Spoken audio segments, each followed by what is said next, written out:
welcome to my September wrap-up. I don't know where September went, but I'm pretty sure that that's the catchphrase I've been using for every single wrap-up. Also, I said I was done filming videos in my bedroom, but here I am filming one last video because I have not moved all my stuff over yet, obviously by the fact that I am sat here. So moving, happening, going well. Just as a little update, we'll be living there from next week, but this week is just furniture building, painting, carpeting. So I'm here with my September wrap-up before I move and things become really manic. I think I had a really good reading month in September. I read 8 books, which I think is pretty decent because I've had a really hectic month as well. Particularly near to the end of the month, in the past couple of days, the past week, has just been insane with moving. So I did actually manage to finish a book this week, which surprised me. But here is my 8-book September wrap-up in my super speedy wrap-up style because I just don't have any time anymore. The first book I read was an e-arc of The Invisible Life of Addie LaRue by V.E. Schwab. This book comes out in October. It might be out, no, it won't be out by the time you're watching this because you'll be watching this on the day I'm filming it. But this is coming out early October and oh my god, it was so good. It's about a girl who is basically forgotten as soon as somebody looks away from her or leaves the room. That is the life she lives. She is forgotten, she is so used to it, she is pretty much immortal and just keeps going throughout the centuries. And then somebody remembers her. I love it, I love it, I love it. I gave it 5 out of 5 stars. Victoria Schwab's writing is phenomenal. You can constantly see her growth in every book that she writes. This is my favourite of hers. I adored it and I can't wait to receive my 50 million copies in the post that I have accidentally ordered. Then I read Mr. Penumbra's 24-Hour Bookstore by Robin Sloan. This is a mystery contemporary book about books in which a young guy needs a job and starts working at Mr. Penumbra's 24-hour store. He finds it kind of weird. There's some weird stuff going on with some customers that keep coming in and getting out certain books that he's not allowed to look at, and there's a whole mystery hidden behind it that involves code, marketing, Google.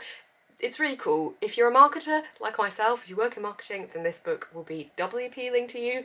If you don't, it's still really good. It does cover a lot of stuff like code and marketing talk, which I really enjoyed being able to actually vaguely understand. So this one was excellent as well, and I gave this one 5 out of 5 stars. Why can I not speak? It's the super speedy wrap-up style. 5 stars. Then I read Kingdom of the Wicked by Kerry Maniscalco, another arc. This one comes out in October. Yes, also October. All these amazing books coming out in October. This is amazing. I'm talking too fast. This is amazing. It is about 2 twins, one of whom is brutally murdered and the other twin finds her body. That is not a spoiler, that is in the blurb, and it is about her trying to avenge her sister's death and also find out what the hell happened to her. This is a mystery, it is kind of thrillery, it is also a fantasy, it involves princes of hell and like the 7 deadly sins kind of thing. It's really good, it's set in Italy, the food is amazing, it will make you want to eat pasta for days, which I really want to do. But I absolutely love this, really enjoyed it and highly recommend it, and I gave this one 4 out of 5 stars. There's like a theme going on here of how many amazing books I read this month because honestly everything is really highly rated this month, which is a really nice feeling. Then I read Two Can Keep a Secret by Karen M. McManus. This is the 3rd book of hers that I have read now and I absolutely love her writing. She writes really good YA thrillers that are just exactly why I like the YA thriller genre.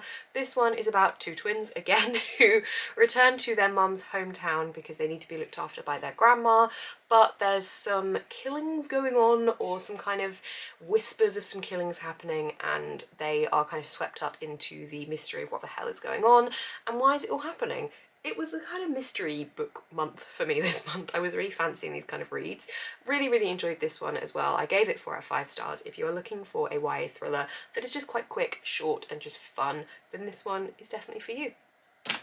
Then I went on to book 3 of the Fallen Kingdom series, which is Gathering Darkness by Morgan Rhodes. This series is amazing. It is a kind of Game of Thronesy, less heavy but just as brutal fantasy world series that is really immersive, really world building. There's magic, there's power. It's so good. There's also some romances steaming along in there. This is the 3rd book, as I said. I'm not going to tell you what this one specifically is about. If you've not read the rest of the series, that would be a spoiler. But I am very slowly, I wouldn't say actually that slow because I've read 3 books in the past couple of months, which is good for me of this series. But I've read the 3 books of this series in the past couple of months and I intend to finish it by the end of the year, but I am slowly making my way through this amazing series. This one wasn't my favourite of the 3 that I've read so far, but I did give this one 4 out of 5 stars. Then I read One True Loves by Taylor Jenkins Reid. This book I did not expect to make me cry. It hit me in a place that I did not expect to be hit from the blurb of this book. This is about a woman who is married to her childhood sweetheart. She absolutely loves him to bits, and then he goes missing and is presumed dead. So after many years, she does slowly start to move on with her life and she is engaged to somebody else. However, then her husband rocks back up. I don't often reach for a love triangle, but this was so good. And the way it talked about love and the changes that we go through as people and how we change in our relationships, it was so good. Taylor Jenkins Reid's writing is fantastic, and again, an author you can really see growth in. I adored this. I would highly recommend it if you are looking for a contemporary that will make you feel things that you didn't expect to feel. This one was 5 out of 5 stars. Then I read The Hobbit by J.R.R. Tolkien. This is the first book for the Tolkien Along, which is a read-a-thon, read-along I'm hosting with Ashley and Lauren. This was really fun. I have never read this one before. It is written as a children's book, and you could certainly see that in the way that the wording was quite onomatopoeic, quite vocal, something to be read aloud, which was perfect because I actually listened along with this one to the audiobook by Andy Serkis, who is the actor that plays Gollum. And that was just so much fun, especially when he did the Gollum voice. I loved that.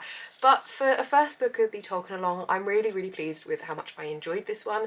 I ended up giving it 4 out of 5 stars, which is more than I thought I would give it going in. I thought I would find this series daunting and it would be a lot of flouncy language that I wouldn't care for, but I absolutely loved it and it thoroughly surprised me. So if anyone is looking to get into the Lord of the Rings world, then obviously The Hobbit is a great place to start anyway because it's the introductory book. But this is a really nice ease-in book, I would say, for the rest of the series, which I now have to read in October, this month. And finally, the last book of September that I read was Monday's Not Coming by Tiffany D. Jackson. This was an audiobook that I had on the go from the start of the month, but I really picked it up and got going with it in the last week. When I was staying later at my flat and I was on my own trying to sort out the painting and things, this was the book that I turned to because I had it in my audiobook. And I honestly had mixed feelings through the middle of this book, and I was thinking it was going to be a lower 3-star read. I couldn't really get on with the main character. I wasn't quite sure how old she was meant to be, and I was struggling to imagine her as a character and what kind of a character she was like. And then suddenly halfway through it just clicked and everything was like, oh my god, they did a really good thing with the character that I'm not going to say, but they did some really good development within her character and just the mystery of this. I've not even told you what it's about. This is about a girl who's best friends with Monday, and Monday goes missing and nobody really cares or notices except for her best friend, who is absolutely desperate to try and solve what's happened. We don't know what's happened, no one knows what's happened, no one seems to care apart from Claudia, her best friend. So this is following Claudia. She tries to work out what's happened. We look at both before and after, so before she's missing and then after, and we flip between those 2 times at random. I really enjoyed it a lot more than I was in the middle. The end really picked up for me, so I gave this one 4 out of 5 stars. So out of the 8 books I read, I think I gave 5 4 stars and 3 5 stars. That was a lot of numbers, which I think is a fantastic reading month, so I'm really pleased with how many books I read in September and how much I enjoyed the books I was reading. I am currently reading A Song of Wraiths and Ruin as I enter into October, so hopefully that's one that will be on my October wrap-up. I'd be really surprised if it wasn't because I'm really enjoying it. I've just got a really busy couple of weeks at the moment, so I'm not really picking up a book as much. But thank you guys so much for watching my September wrap-up. I'm sorry I spoke super fast. I am trying to squish this in whilst I've got a couple of minutes spare, but also it's my super speedy September wrap-up. So thank you guys so much for watching.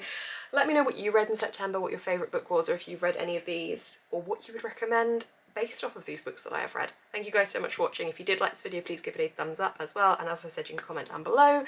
And if you'd like to see more of my face on your feed, you can subscribe. Thank you guys so much. Keep smiling and stay positive.